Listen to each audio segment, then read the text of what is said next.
ایک بزرگ تھے، وہ گلی سے گزر رہے تھے، ایک شرابی کو دیکھا کہ وہ گندی نالی پر پڑا تھا، نشے میں دھت، حالت غیر ہوئی ہے۔ انسانی ناطے اس پر ترس آیا، اس کو وہاں سے اٹھایا، اس کا منہ دھویا اور اس کے گھر چھوڑ آئے۔ خیرات ہوئی، سحری کے وقت، تہجد کے وقت وہ مسجد میں گئے، وہ بزرگ جیسا ان کی عادت تھی، تو دیکھا کہ ان سے پہلے آج کوئی شخص تہجد کے مصلی پہ بیٹھا ہے اور نوافل ادا کر رہا ہے۔ بڑی حیرت ہوئی، دیکھا تو یہ وہی شخص تھا جس کو آج دوپہر کو گندی نالی سے اٹھا کر کے اس کا منہ دھو کر کے ان کے گھر چھوڑ کے آئے تھے۔ تو حیرت سے کہا، بار الہ تیری قدرتوں کے رنگ، یہ آج ہی تو میں نے شراب خانے سے باہر گندی نالی پہ پڑا ہوا دیکھا۔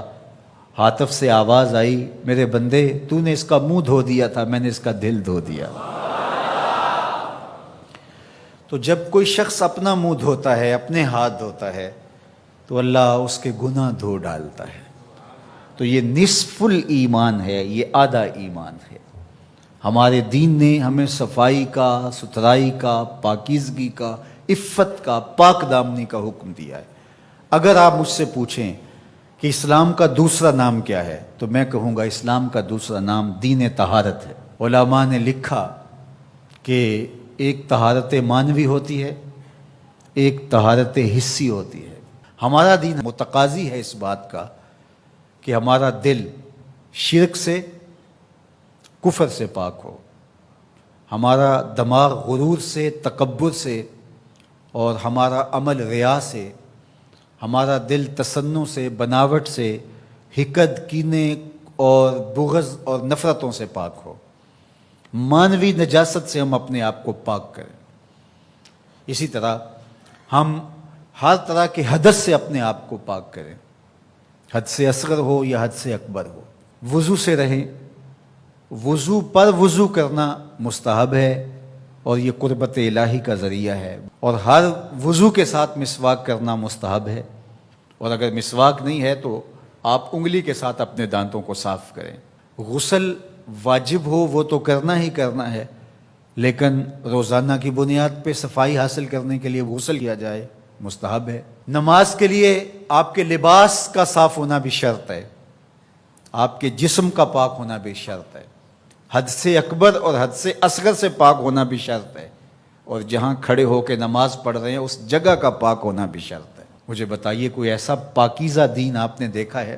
اس سے بڑھ کر کیا کہ جب تم اس دنیا سے رخصت ہونے لگے اور تمہارے بدن کو مٹی کے سپرد کرنے لگے، اور وہ بدن مٹی کھا جائے گی، لیکن کہا کہ اس کو بھی ذرا غسل دے کے بھیجو، اس کو چٹے لباس کا کفن دے کے بھیجو۔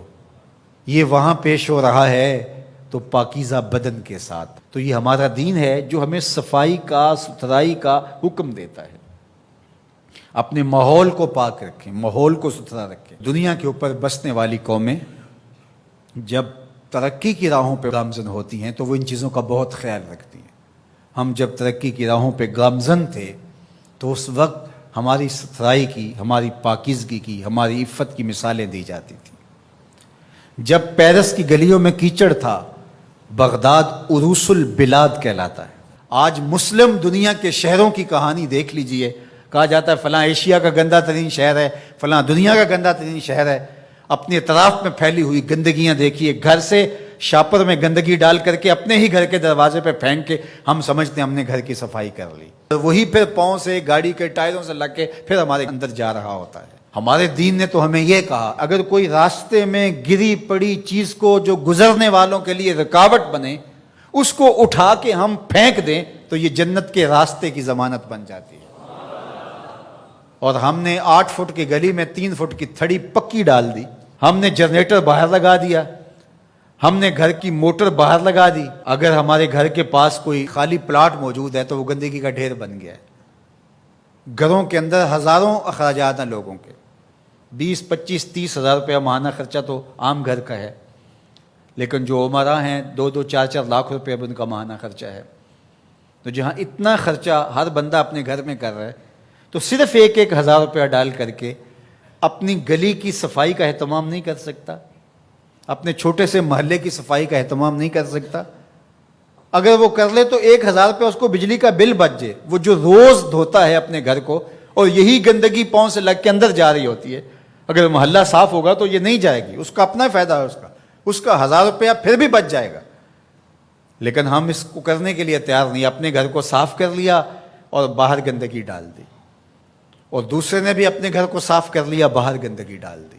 راستے کے اندر گاڑی کھڑی کر دینا، چلتے راہ کے اندر ریت مٹی پھینک دینا، اور پھر 2 دن اس کو اٹھانا ہی نہ. لوگ اذیت سے گزرتے، کوئی بات نہیں. کس طرح کا معاشرہ بن گیا ہوا ہے؟